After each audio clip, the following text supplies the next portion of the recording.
onde era trabalhado ali. Por exemplo, Êxodo capítulo 26. Glória a Deus. Diz que eram cortinas, né? Era um pano bem trabalhado, né? O versículo 2: o comprimento de uma cortina será de 28 côvados, e a largura de uma cortina de 4 côvados. Todas essas cortinas serão de uma medida. 5 cortinas se entrelaçarão uma à outra, e as outras 5 cortinas se enlaçarão uma com as outras. E farás laçado de pano azul, a mistura, na ponta de uma cortina, na extremidade, na juntura. Assim também fará na ponta da extremidade da outra cortina, na segunda juntura. Observamos que tratava-se de um material bem trabalhado, né? E fisicamente falando, era difícil você rasgar assim com facilidade. Note que o texto diz que quando Jesus morre, quando ele deu o grito, deu o brado, a Bíblia diz que o véu do templo se rasgou de cima para baixo. Glória a Deus. Então, até o véu do templo está posto ali, né? Este véu do templo, ele representa uma espécie de um bloqueio no quesito, na relação humano com o divino, né?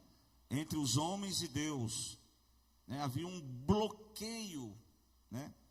No Velho Testamento, a gente vai notar que Deus estabeleceu, glória a Deus. Hoje os obreiros deixaram sozinho aqui, né?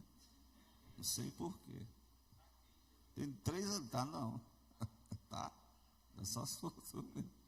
Chegou ali o nosso irmão em Cristo, Joab, a família. Seja bem-vindo, amém? Seja bem-vindo, glória a Deus.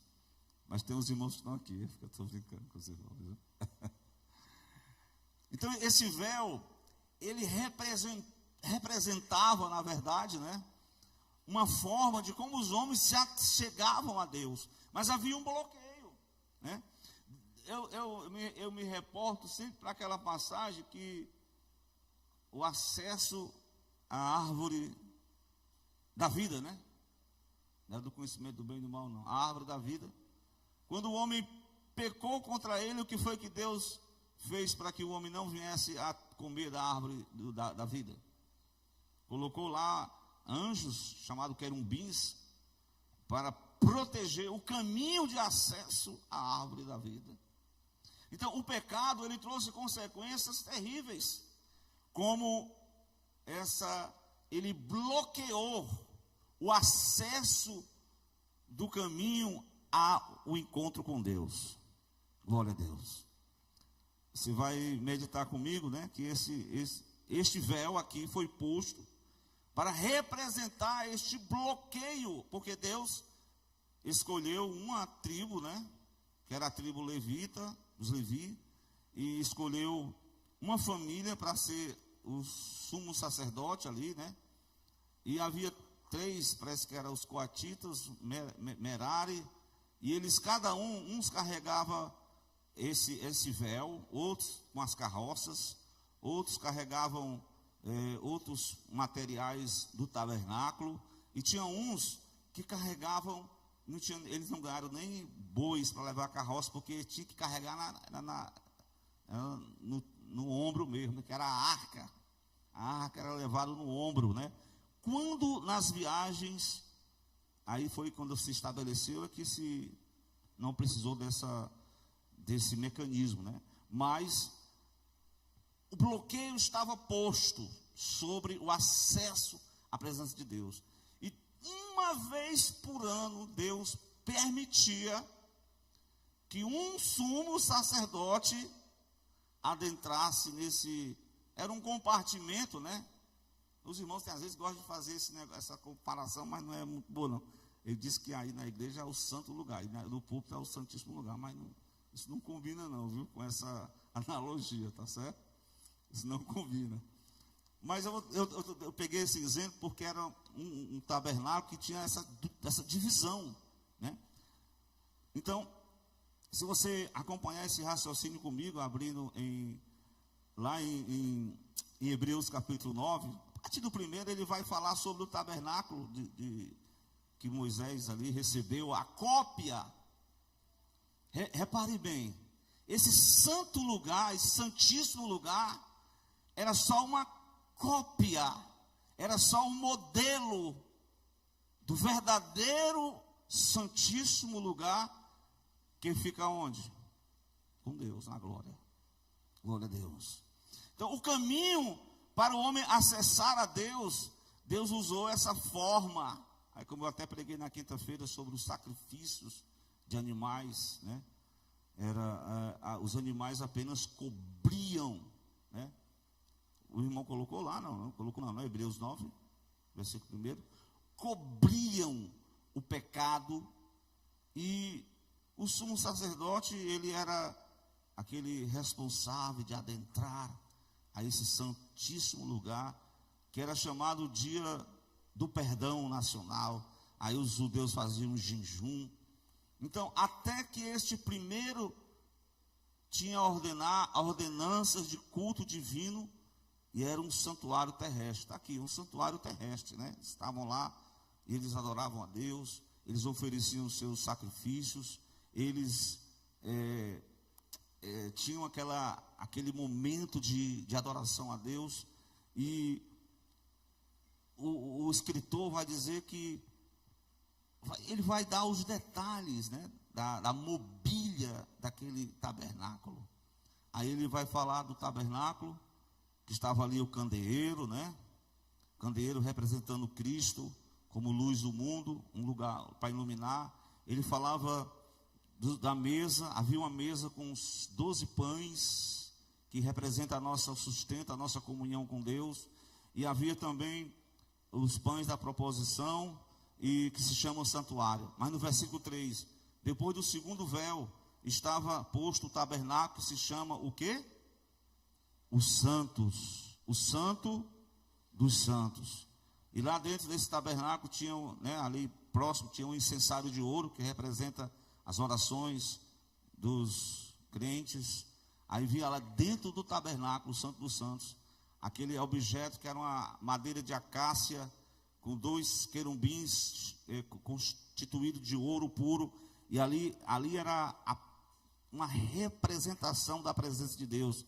Então, ali estava, dentro dessa arca, alguns objetos, como o vaso de ouro que continha o maná, a vara de Arão que tinha florescido, e o que mais? As tábuas do concerto da lei. Glória a Deus. Então, os irmãos, reparem bem, era desta forma que o Velho Testamento ele vai sendo apresentado, até que exatamente tudo apontava para a morte do Cristo. Glória a Deus, né? Estou lendo um livro aí que eu até fui contemplado lá, todos os pastores do Tempo Central, que fala sobre o enredo da salvação.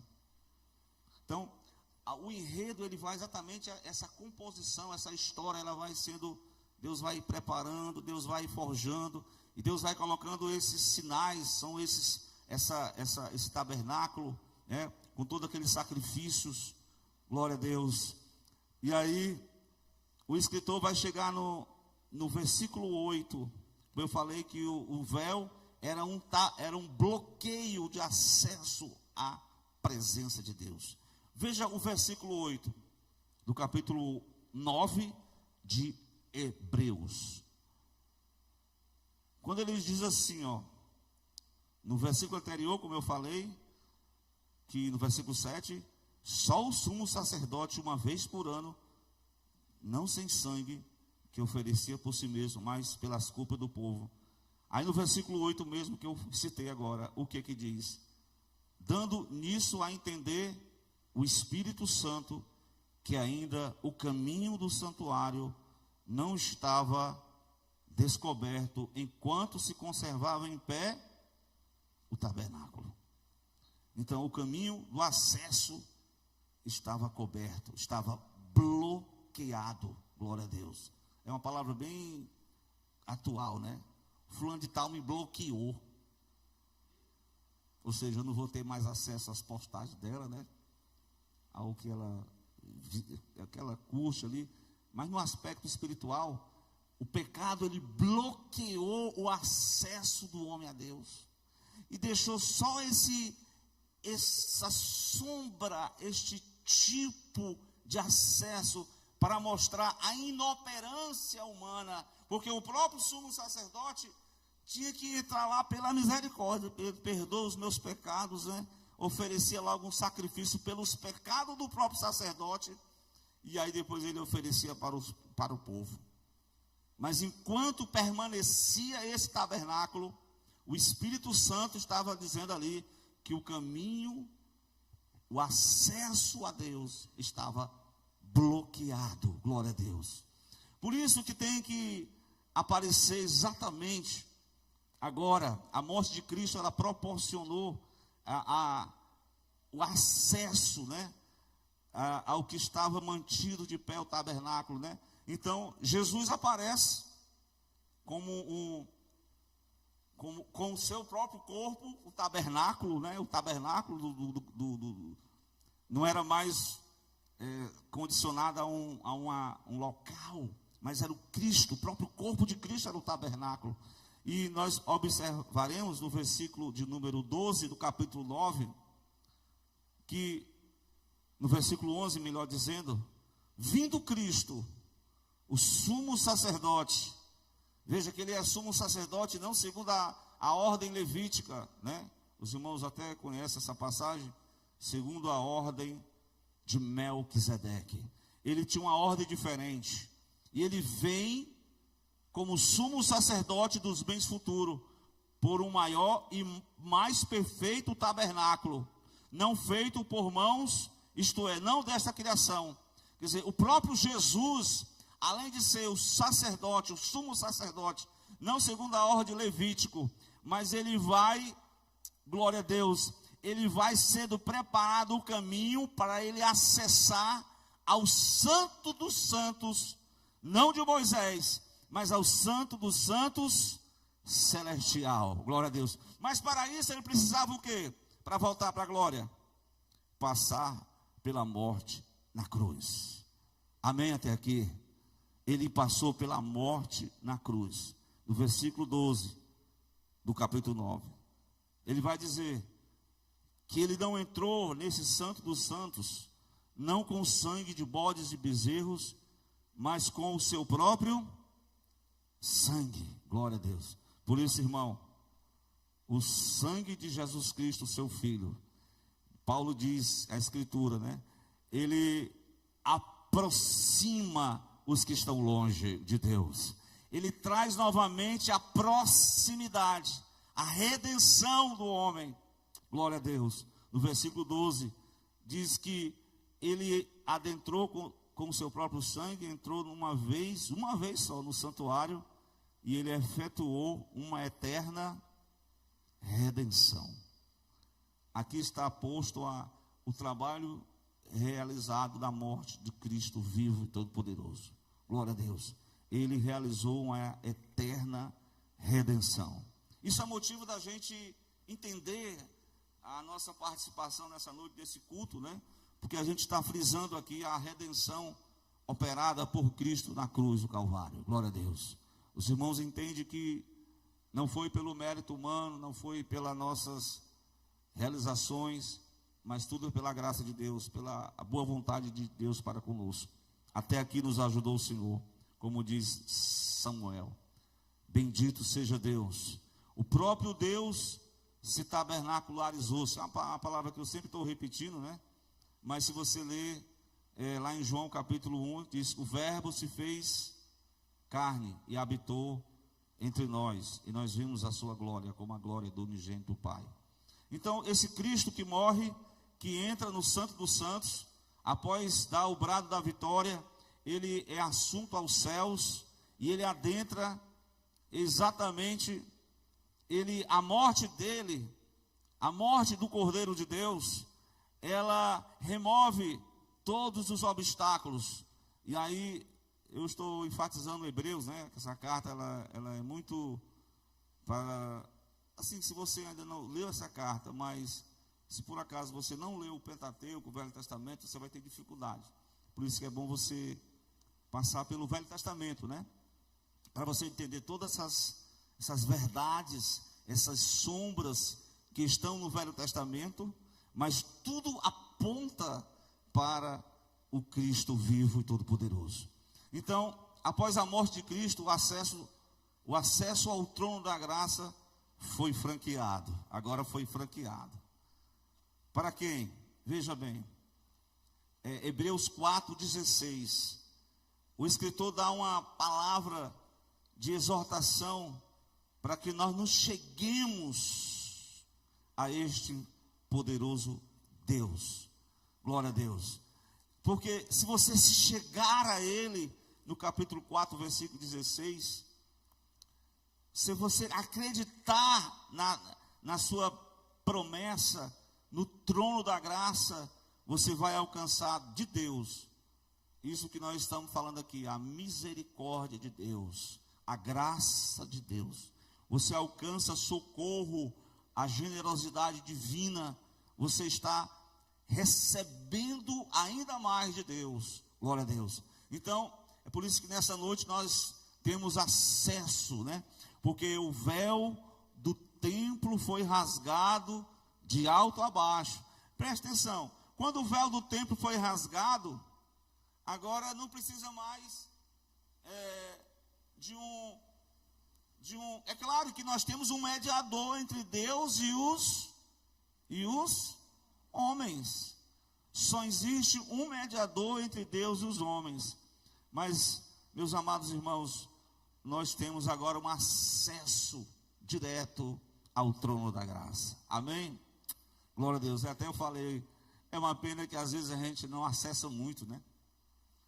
É uma pena que esse acesso está livre, mas a gente às vezes tem preguiça de acessar. A gente acessa outras coisas, menos o acesso ao trono da graça. Mas, queira Deus que nós possamos nessa noite refletir a palavra de Deus, refletir o que o Senhor tem proporcionado para cada um de nós, e nós possamos acessar com confiança ao trono da graça. Amém? Glória a Deus. Lá você vai diante de Deus, né? Até falando hoje aqui, você entra bem fraquinho. Você entra igual aquele homem de Deus que se achou bem muito fraco, né? O irmão estava comentando hoje. Era um levita, não sei se ele era levita, era levita, né? Asaf. Estava se sentindo tão pequeno, tão desprezado, tão humilhado. Mas quando ele adentrou no santuário, ele compreendeu o mistério de Deus na sua vida. E Deus abriu os olhos dele, ele reafirmou, ele confiou mais em Deus. Porque, vez por outra, o cristão, ele passa por crises espirituais, existenciais. E o tabernáculo espiritual é onde ele se achega e ele encontra diante do trono da graça socorro bem presente na hora das suas angústias. Amém, meus irmãos? Então, se você está assim meio atribulado nessa noite, meio sem forças na caminhada, essa é uma oportunidade de você acessar ao trono da graça de Deus, porque lá você vai receber força para continuar. E interessante que esse sumo sacerdote, ele já percorreu o caminho, ele já foi tentado, ele já venceu, ele foi morto na cruz. E o escritor diz que ele tem como se compadecer das nossas fraquezas. Glória a Deus. Mas, meus irmãos, quando eu vejo esse novo momento em que Deus, através da morte de Cristo, remove todo obstáculos, remove o véu do templo, ele rasga de alto a baixo, ele abre os céus para a terra, ele dá acesso para que eu e você possamos ter uma vida de comunhão, de adoração, de louvor ao trino poderoso Deus. Glória a Deus. E a palavra de Deus diz, né, que agora Deus constituiu, seja judeus, seja gentios, seja o que for, Deus constituiu, sabe o que para cada um de nós? A nossa identidade. Ele diz: vós sois sacerdotes real. Apocalipse 1:6, acho que é esse versículo. Sois sacerdócio real. Glória a Deus. O apóstolo Pedro também fala sobre essa mensagem, que os crentes receberam o sacerdócio de forma geral.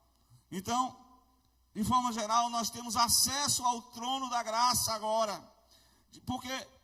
Mas é claro, a gente tem que se achegar a Deus, mas Deus tem as suas exigências também, né? Não é de qualquer jeito. Claro que do jeito que você vier, da maneira que você estiver, Jesus disse: o que vem a mim, de maneira nenhuma lançarei fora. Vem como estás, quebrado, Ele vai restaurar novamente. Está aí, ó. Ele constituiu o quê? Para cada um dos seus servos? Reino e sacerdotes, para Deus Pai, que seja a glória e o poder pelo século do século. Digam amém? Amém. Reino e sacerdote. Então essa morte de Cristo, ela deu acessibilidade ao trono da graça e foi concedendo comunhão com o Eterno. E nós alcançamos misericórdia, bondade, generosidade de Deus, graça, sustento, força para continuar a jornada. Podemos acessar ao trono da graça, podemos acessar a presença de Deus, ao santuário, não ao santuário terreno, porque, pelo que consta, o véu já foi rasgado. Já não tem mais nenhuma importância essa questão do tabernáculo terreno, porque Cristo cumpriu tudo que foi predito nas profecias bíblicas. Cristo, a Bíblia diz lá em eu estava conversando com um irmão, né, que uma igreja evangélica, que ela se tornou tipo judaizante, né? Aí eu disse: irmão, e será que eles vão voltar como os hebreus? Porque os hebreus eles queriam voltar a essa questão de sacrificar, voltar ao sacrifício. Claro que nessa realidade lá não é dessa forma, né? Eles talvez acreditam na questão da guarda de sábados e tudo mais, e de forma que algumas até pregadores conhecidíssimos, eles se judaizaram, né? E isso não foi uma verdade, uma realidade só na atualidade, porque no tempo dos hebreus, os hebreus estavam passando por essa realidade. Eles queriam voltar ao tabernáculo, à questão da lei, sendo que, como eu li, o véu do templo já foi rasgado, já encerrou ali, e Paulo finaliza, se você ler lá em Romanos, vai dizer assim: o fim da lei é Cristo para todo aquele que nele crê. O fim da lei é Cristo, irmão. Glória a Deus. Então você tem a oportunidade de adentrar como sacerdote de Deus, como reino, pertencemos ao reino e sacerdote de Deus. Então são bastantes privilégios, né, não? Glória a Deus. A pessoa é reino, sacerdote, tem acesso ao trono da graça. Mas eu quero que você acompanhe comigo que Deus ele exige dos adoradores para que eles possam ter acesso. Claro, é pela graça, é pela misericórdia, mas doravante em que você acessa ao trono da graça, você recebe a redenção, a salvação. E Hebreus 7:25 diz que ele pode salvar perfeitamente todo aquele que se achegar a ele, e ele vive para interceder por eles. Glória a Deus. Então ele intercede por cada um de nós. Até o Espírito Santo intercede pela gente quando a gente não sabe nem orar, com gemidos inexprimíveis. Mas com o acesso a esse trono da graça, para adentrarmos ao santuário, a morte de Jesus Cristo, eu quero me reportar para Hebreus, novamente, o capítulo 10, outro capítulo, versículo 19. Aqui nós temos uma parte prática da mensagem, né? Já que nós aprendemos que o caminho do santuário, o caminho da adoração, ela foi interrompido por causa do pecado. Então Cristo cumpriu toda a lei e os profetas. Cristo cumpriu a lei, ele foi o próprio sacrifício, ele foi o próprio sumo sacerdote, não segundo a ordem anterior. Ele fez uma nova aliança, ele começou uma nova história. E agora, meus irmãos, agora nós temos uma exortação para cada um de nós. Versículo 19 do capítulo 10. Vem comigo nessa noite para esse texto. O autor exorta a nós perseverarmos na fé. Glória a Deus. Amém? Até aqui nós temos uma palavra de Deus para que nós possamos perseverar no caminho. Glória a Deus. Tendo, pois, irmãos, ousadia para entrar no santuário pelo sangue de Jesus. Nós temos agora ousadia. Certamente alguns deles estavam ficando assim, não estavam assim com coragem, estavam perdendo aquela... Será que isso funciona ainda? Glória a Deus. Eu preferia voltar à minha antiga vida, os hebreus, o contexto dos hebreus. Mas o escritor diz, olha, tenhamos, pois, ousadia para entrar no santuário de Deus. Agora você é sumo sacerdote. Você não vai sacrificar nenhum animal. Você vai ao santuário de Deus, baseado, sabe em quê? Senhor, me lava no teu sangue. Me perdoa os meus pecados, as minhas palavras, as minhas ações, as minhas transgressões, aquilo que eu tenho cometido diante de ti, me condiciona à pureza mediante o sangue de Jesus Cristo. É aqui que começa. Tenha ousadia, não tenha vergonha, não tenha medo, não. Não cheguemos com ousadia para entrar no santuário de Deus, pelo sangue de nosso Senhor Jesus Cristo. Veja o que nós temos aí, né? Cristo, através dessa morte, ele dá uma oportunidade para a gente enfrentar. Deus não nos livra da tribulação. Deus estará conosco nas horas difíceis da vida. Deus não vai livrar você de um momento difícil. Ele diz, na dificuldade, estarei com vocês todos os dias das vossas vidas. Estou convosco, glória a Deus. Assim diz o Senhor. A presença dele é real em nossa vida. Nós agora somos templo de Deus e morada do Espírito Santo. E se nós temos alguma coisa, nós precisamos nos achegar diante dele e dizer, Senhor, pequei contra ti. Pequei contra os céus, eu preciso me renovar novamente, eu preciso ser banhado novamente. Glória a Deus. Meus irmãos, aqui nós vamos nos achegarmos ao texto. Aí ele vai dizer o seguinte, no versículo 20, né? Temos ousadia para entrar no santuário pelo novo e vivo caminho. É um novo e um vivo caminho, que ele nos consagrou pelo véu, isto é, pela sua carne. O entendimento que nós observamos aqui é que Cristo, ele destravou o que estava travado na nossa vida.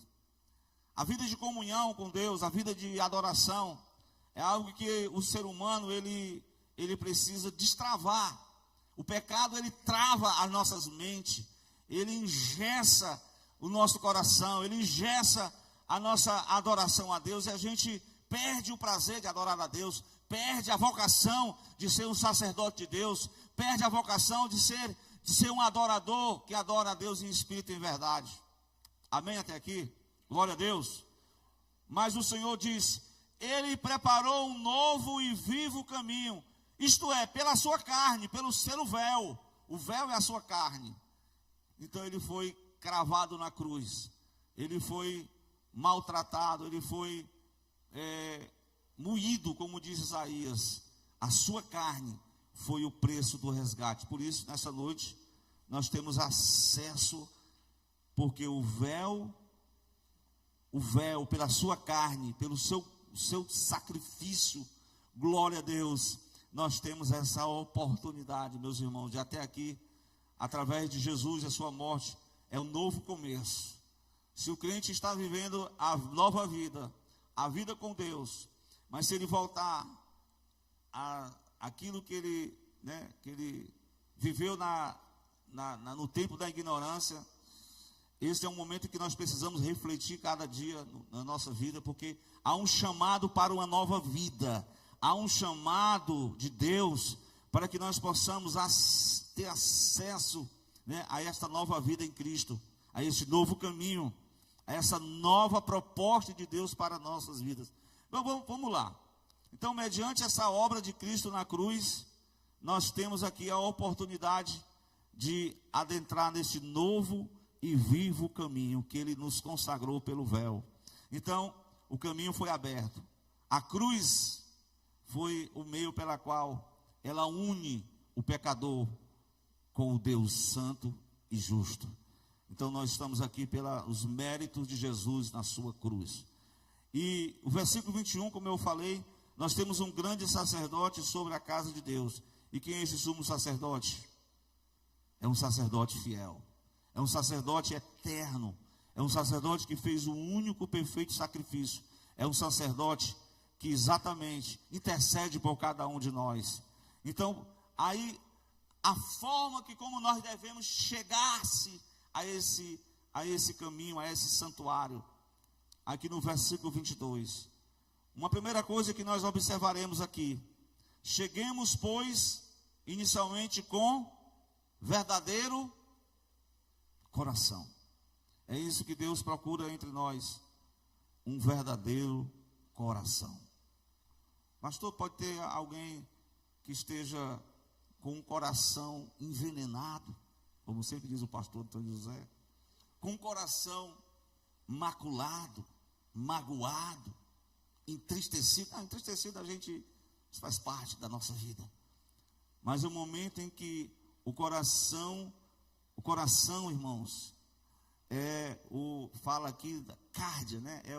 É o centro das emoções, tudo que constitui o homem interior. Então Deus quer que nós acheguemos com um verdadeiro coração.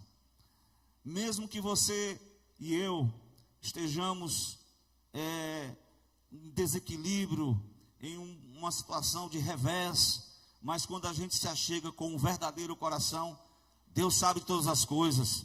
Ele diz: eu sei que tu tem poucas forças. Ele sabe os nossos limites, Ele sabe as nossas fragilidades. Nós não estamos aqui justificando fragilidade de A, B ou C. O que nós precisamos é cada dia entender que Ele pode nos ajudar a vencer as nossas próprias limitações pelo poder de Deus. Glória a Deus. Então cheguemos, pois, com o verdadeiro coração, em primeiro lugar. Segundo, inteira certeza de fé.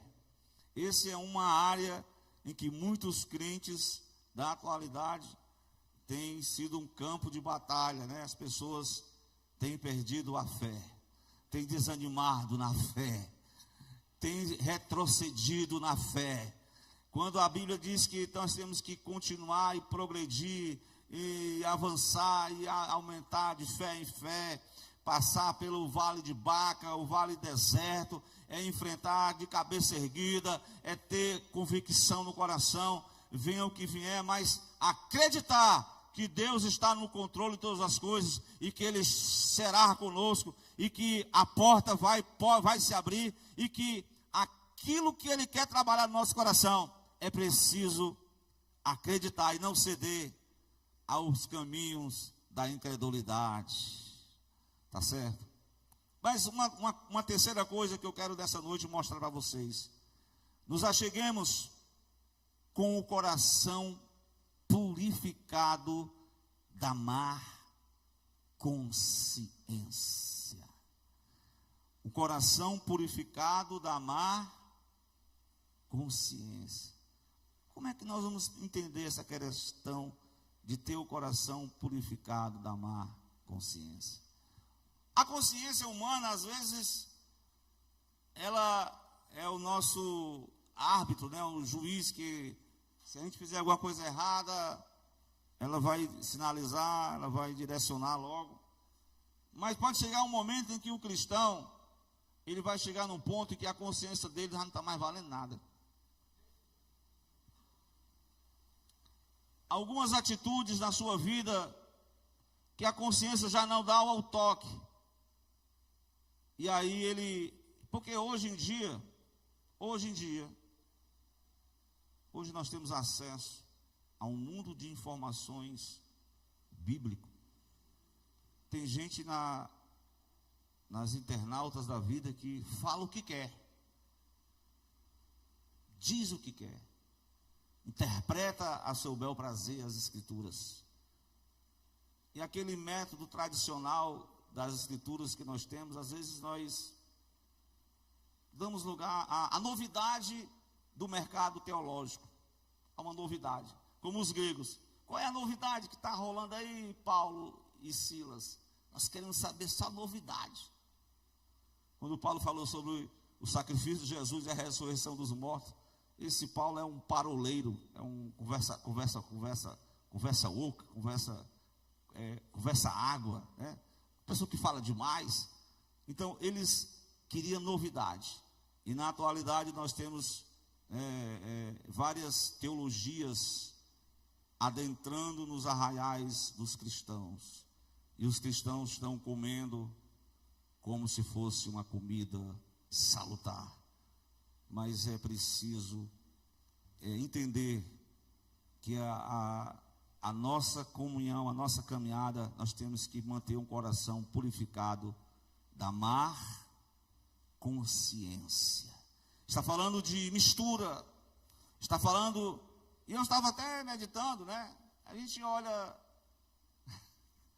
alguns irmãos postam determinadas coisas, e os, nossa, não tem mais hinos evangélicos não? Não tem mais não hino? Não tem mais hino não. Não tem mais não, é só, e é de corte em corte. É de corte em corte. É de corte em corte. Pedaço. Não, pastor, você gosta de música secular, não tem nada a ver, não. Eu sou da modernidade. Tenha cuidado. Purifique o coração da má consciência.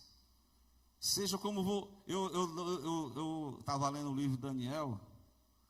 E Daniel, ele é um exemplo assim de um homem que foi da política, né?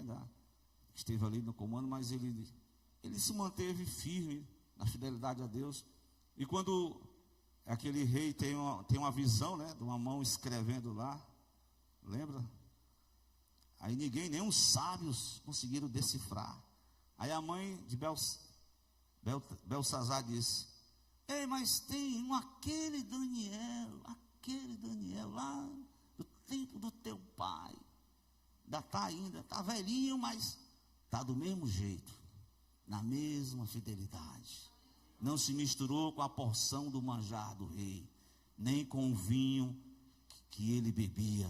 Daniel manteve-se intacto, com a consciência pura, perante tantas opções, perante tantas oportunidades. Meus irmãos, é preciso se achegarmos a Deus com um coração sincero, com interesse e certeza de fé, tendo o coração purificado da má consciência.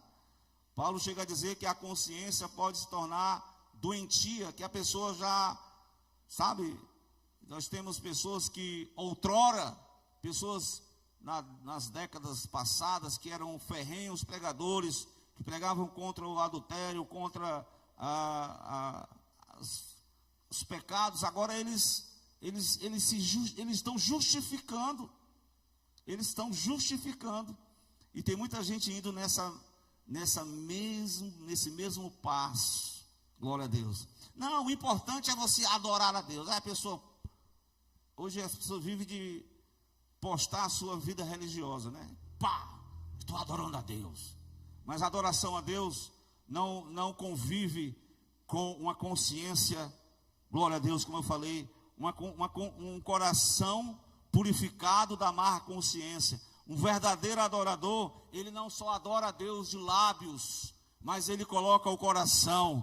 A verdadeira adoração, ela exige corpo, alma, espírito, alma e corpo, glória a Deus. A verdadeira adoração exige a entrega do adorador ao único Deus verdadeiro. Glória a Deus. E por fim, o corpo lavado com a água limpa. Isso aqui é água limpa. Claro que está falando das abluções, que o sacerdote, quando ele ia fazer os sacrifícios lá, aí tinha a água, né? A bacia, que ele lavava as mãos, a sujeira. Isso aqui Jesus, na hora da ceia, mostrou para os discípulos que nós precisamos remover a sujeira da iniquidade, a sujeira do orgulho. E os discípulos estavam ali na mesa, mas alguns deles, Jesus pegou a bacia, começou a lavar os pés de cada um, mostrando que o orgulho não pode fazer parte da vida, que as vaidades desta vida não podem ocupar o nosso coração. Está mostrando que o amor ao mundanismo, ao secularismo, ao hedonismo, a tantas coisas desta vida, aquilo que atrapalha a nossa relação com Deus. E os discípulos, alguns estavam determinados a ir com Jesus até a morte, quando pensa que não, negou Jesus. O outro vendeu Jesus e assim por diante. Os outros abandonaram Jesus. Então, a manter-se uma vida com a lavagem da água que representa, nos dias atuais, a palavra de Cristo em nossos corações. Amém, meus irmãos? Que Deus em Cristo nos ajude, que possamos estar nessa noite refletindo com Deus, nos achegando a Ele, pedindo a Ele misericórdia. Fala conosco, Senhor, e exorta o que tem que ser. A tua vara, o teu cajado me consola, glória a Deus, e renova a minha fé em Cristo nessa noite, porque o prazer de Deus, o desejo de Deus é que as portas foram abertas, o acesso foi aberto para que nos acheguemos. Fiquemos de pé em nome de Jesus nessa noite e vamos orar ao Senhor.